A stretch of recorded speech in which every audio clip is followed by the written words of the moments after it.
Football is the ultimate team game, but that doesn't always mean you get to be friends with everyone on the team. Well, that's putting it mildly.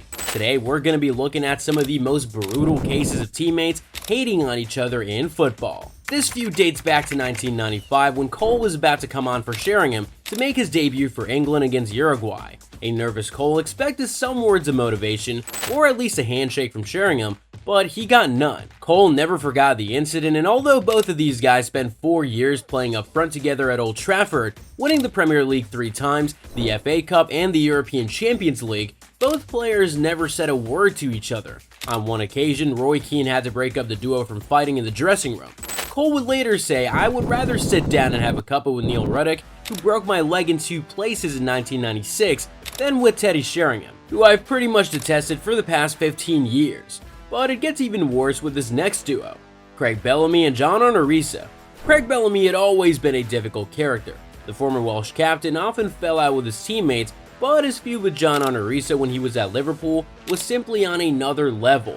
Ahead of a Champions League tie against Barcelona in 2007, Bellamy attacked Arisa after an argument that started when he refused to sing during a karaoke on a night when the teammates were drinking and having fun. Bellamy attacked the Norwegian with a golf club, aiming for his shin.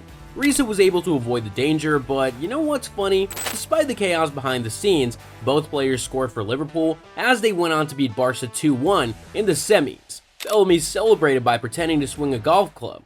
You can't make that up. Recently, Bellamy opened up on his regrets about the entire incident, but this next player regrets nothing.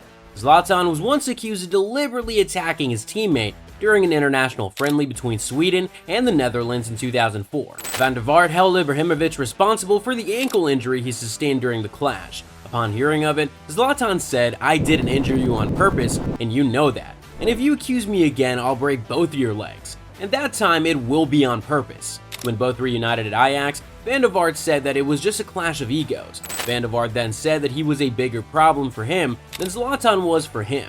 Much later, Ibrahimovic would say to Van der Vaart, I don't like you as a captain." Well, these two didn't even make any attempts at hiding their animosity. It's pretty much the same story for this next one. Although both goalkeepers had the interests of their national team at hand, they took things a little too far. Lehmann was Kahn's understudy in 1998, but by 2003, Lehmann came out to state publicly that he should be Germany's first choice. After Jurgen Klinsmann's appointment as Germany's coach, he decided to rotate both goalkeepers between 2004 and 2006 before ultimately choosing Lehmann as his number 1 shot stopper for the World Cup.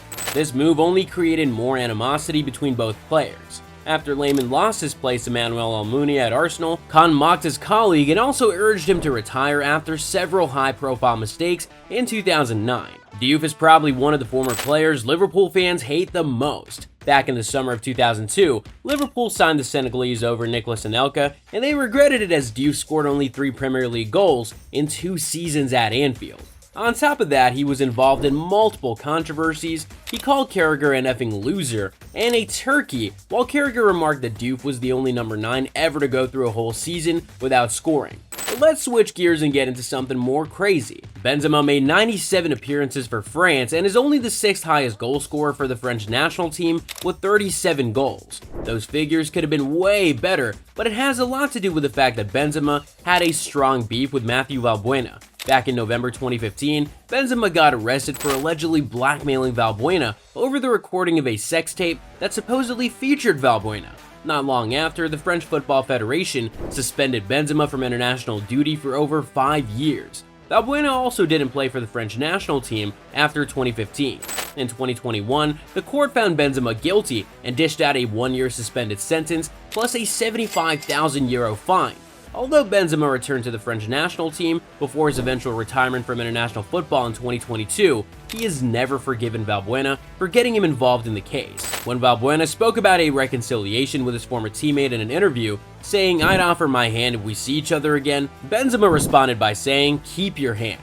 Both former Arsenal teammates never really had a good relationship on and off the pitch. Frimpong's animosity towards Nasri stems from an incident that occurred when Frimpong was 19. He got sent off in his second league appearance for Arsenal in a 2-0 defeat at Liverpool. After the match, Nasri dressed him down and blamed him for everything. Frimpong would later say, "The truth is, I've never liked Nasri, and I will never, ever like this guy. Even if he gives me $5 billion, I will still not like him. I feel like he was a bully. I feel like he didn't know his responsibilities as a senior player to be able to help younger players. According to multiple sources, the duo clashed several times in the dressing room. After Nasri moved to Manchester City and Arsenal faced the Citizens, Frimpong went in hard for the tackle against Nasri, even grabbing his throat at one point. Following the incident, Frimpong called Nasri an idiot and said that he had no respect for him.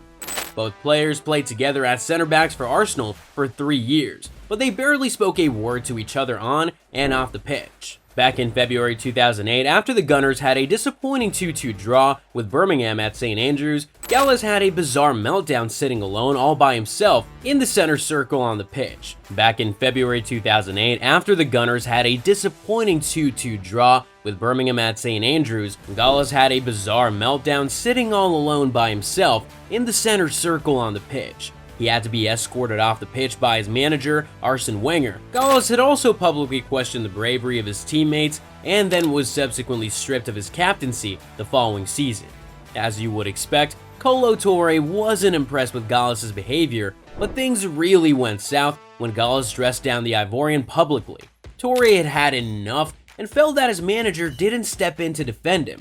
He then handed in a transfer request, which was initially rejected, but he sent another request to leave, and Wenger had no choice but to lose his star defender to Manchester City in a £16 million switch. Bridge dated a woman called Vanessa nwsl for 5 years during his time at Chelsea, but their relationship ended when the former left-back moved to Manchester City in 2009. The couple had a son together, but it turns out that John Terry had an affair with nwsl.